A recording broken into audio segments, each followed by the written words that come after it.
I'm Chris. I'm Buddy. And I'm Kara, and welcome to the Business Experience. Now it's time to meet your hosts. Dr. Chris Alexander has founded over 5 businesses. Kara Turner is the founder of a B2B marketing agency. And Buddy Powers has perfected the product development and commercialization process. Let's get into the episode. So we're here at episode 12. Yay. Our surroundings look a little different. What? There's nothing wrong. Yeah. Chris, why don't you tell them where we are? So we're in ADV's new facility, and we're specifically in my office, which has a lot of natural light. So this is pretty cool. Yes. So you may, if you're watching this, you may see people walking through. So anyway, this adds to the ambiance.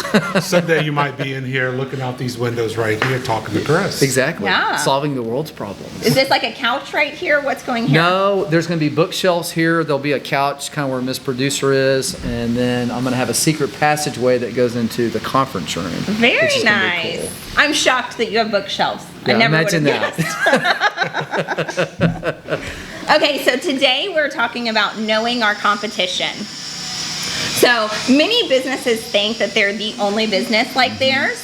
And I think if that's true, if you have no competitors, then you probably have no market exactly. either. You may be going out of business. Yes. So I think it's a little unrealistic to think there's no one like you. Yep. I think it's very important to perform market research, to know your industry, know your size, make sure you actually have clients that Right. you are selling to. Right. So since many businesses think they don't have anyone, they fall into that trap. Chris, you've talked about knowing your competitors, but Yeah. also something that most people don't think at all. You've talked about helping your competitors when it's appropriate. Right. So expand on that a little bit. I'm not saying I want to help all of our competitors. So just kind of a little bit, I think it's important to kind of know what other people do. And we don't spend a lot of time doing that, but there is some kind of intel time. It's like, hey, what are they doing? What's being successful? What's working for them? What's not working?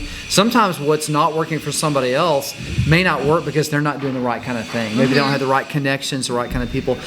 The reason I say it's important sometimes for your clients to help you out is because you may get overloaded, or they may be really good at something that you don't do. And so you're actually helping one of your clients by redirecting them. Yeah. So there's kind of a balance to that, but I just think it's kind of arrogant and stupid to think you're the only person that can really help other people. You just need to have this kind of holistic view, which I think is a lot more healthy. Yeah, I've seen before where y'all have people who are not necessarily direct competitors, but certain parts of y'all's businesses Right, overlap, right. and it's a good collaboration Yeah. to kind of. That's a great time where you can say, hey, we're a little overloaded. Could you do this? Or this is more your expertise. And it just brings everyone together. Well, I've got 2 projects going right now where we're actually kind of working with competitors, but we do some things that they don't. So Yes. they've hired us to do it. So it's like, to me, it's you just kind of scratch each other's backs when it makes sense. Yes, I agree. So, Buddy, you have worked commercializing things before where there were direct competitors who did basically exactly what you did. The formulas may have been a little different, Yeah, but they did the exact same things. So what is one thing that y'all did to differentiate yourself? Yeah, I think it's about looking at, like Chris was saying, looking at from the customer's perspective. So the customer at different buying agencies in the organization have different sort of competition or values that they want to look at. So, we call the user buyer the guys in the field. They may have something, ease of application, or, is it available for me when I need it, those type of technologies are really important to them. But when you go into the technical buyer, the guardian of the O&M, that's where you start to look at for things that really the differentiator or testing, like with ADV, the validation stages. How are you developing both your data, maybe a software package around that, and how does it model and trend with some of the testing that you do here? One of the most important things to highlight is that when you're focusing on competition, obviously you don't want to be negative, but but the audience does want to see you compete. They do want to know what are the differences between you and the next guy. So I've been through a number of different stages in my career where I don't even recognize competition, which is on one extreme, to I'm almost too negative on the other. And so there's a balance to do the healthy things, but really focus on what your client needs. Like Chris said, you can go along to get along with people, but really it's about driving value for the client. Yes, that's very important. One thing that ADV Marketing has done recently for ADV Integrity is we've gone through your consumer profiles, which is just basically a generalization of who you're selling to. But I think it's very important that you know you have the technical buyer and you know you have the more like financially motivated buyer, and you talk about all those different buyers that you're selling to and what motivates them and where they're going to have a hang up. And that you address all of those in your marketing. And I think ADV Integrity does a really good job. Well, I know they do because we do your marketing. Well, and I think you guys are part what differentiates us, right? It's like, we have a sister company who's a marketing company. I don't know any other engineering company that even thinks that way, right? So I think part of the reason you need to know your competitors is there may be things that they don't do well, and you're like, you know what? We feel like there's really some opportunity. So I think that's why you got to always be studying it. But the other thing you got to realize too, and I've kind of learned this with LinkedIn, is people watch what we do. I mean, we have one competitor is like, I look at everything we post and they're like the number one company that watches everything that we do. And I can't say I'm doing that with anybody else. So I sometimes have to be careful what I say because I know they're watching what we're doing. Don't give away the secret sauce. They were the number one person looking at my profile too. You know who you are, and we do too. I just had to work that in there. I couldn't resist. So, Buddy, with sales and business development, how does your current role really play into distinguishing your company and in your past roles, because you've done business development for a really long time? Right. How does that play into distinguishing your company from competitors? And by a really long time, I meant that in the very most respectful way. Senior citizen here. Yeah, I think I really like competition. I think as I go through my career and I'm really starting to commercialize a handful of products, and I look to be doing more with these technologies that are sort of in that, technology, different levels of, availability. But I like competition for three reasons. One, it provides the most value to the customers because everyone is driving to satisfy them. It also drives innovation because if you're not competing, then you're not evolving and innovating. And then the last thing, which is, some say is the most important. I'd like to say it's about third or fourth is the price. We want, you want to fight that commodity wave that sort of attacks industries and technologies, but at the same time, you want it to drive innovation and also efficiencies and better service. Right. Yes, I agree. So, Chris, as the president of a company, how do you deal with this on a regular basis? So Kara, I think it's a really good question. I think part of it is if you lead the company, one of your roles is to be visionary, right? And so a lot of what that means is you need to know what other people are doing that's well or not well, and you need to create an organization that's moving toward those vision things. So, so anyway, I think to me, that's why I like that question so much, because it drives a lot of it.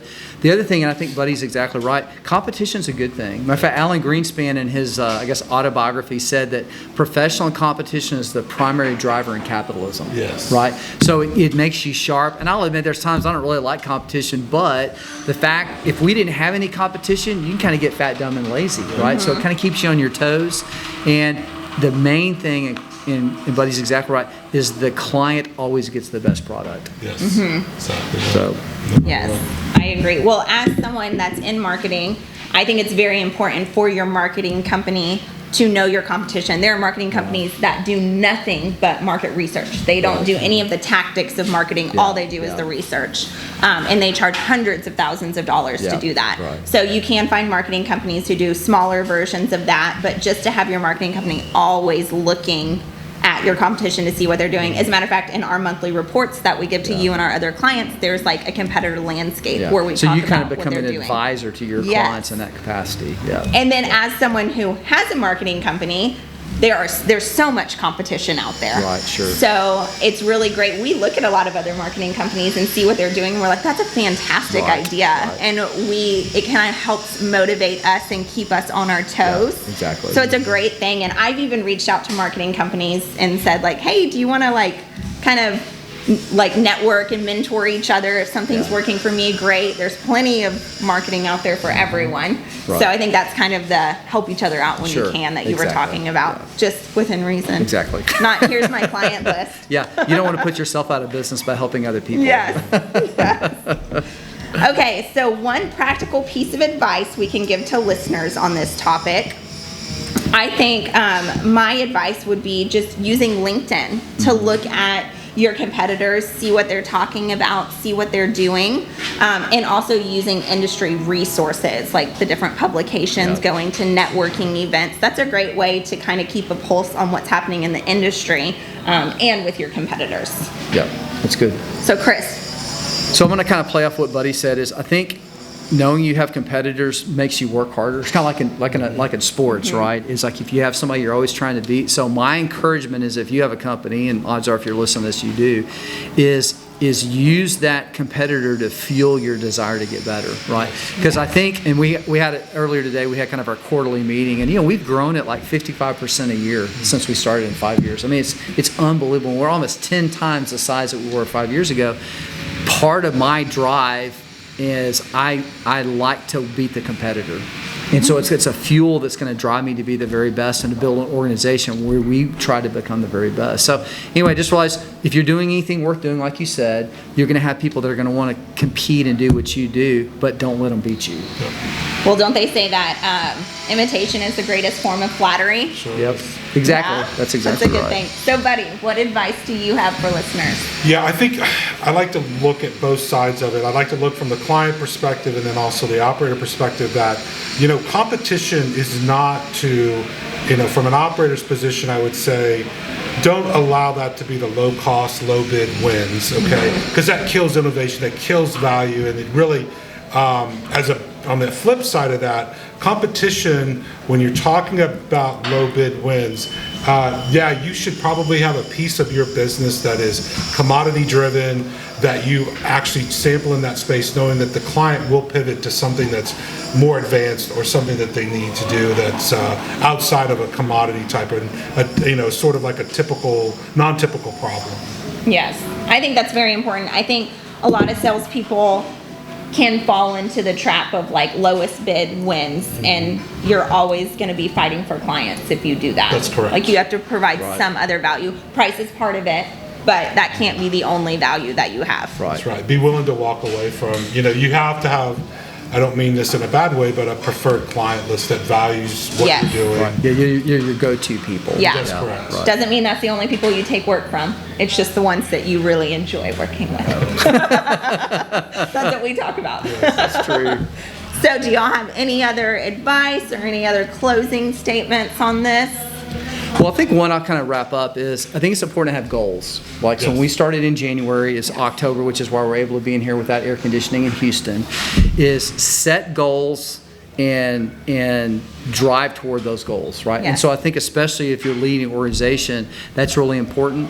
And don't spend too much time worrying about the competitors, to be cognizant of who they are, but you drive the game. So Yes. to me, that's important because I feel like there's some companies, all they do is worry about their competitors, and that's not a way. You're not being innovative if that's what you're doing. Yes, we need to do a whole podcast on just setting goals. Yeah. Because you're very big on setting goals. I know you are too with sales goals. Yep. Y'all preach that into me, and we're going to grow 50% Yeah. this year too. Yeah, that's and good. I believe it's just because we set goals and work towards them. Yeah, it's amazing when you set a goal that you can accomplish it. Yes. Well, Buddy, do you have anything else you want to add? Yeah, I think it's real simple. Listen to the client, both from, if you want to start a quality management system where you're actually taking surveys of clients and getting their feedback, ask them about their competition. It's amazing to me to find out our clients are seeing all of our competitors and they're seeing and engaging on different projects. And you can get a lot of information if you just listen to what they have to say about that. Listening's very important. Yeah, is. for sure. Yes, in life. 2 ears and then one mouth for a reason. Yes. Yes. All right. Well, thank you for joining us today. Listen to us on anywhere that you get your podcasts, and you can subscribe and come back next time. We're going to be talking about using industry resources. All right. Thanks.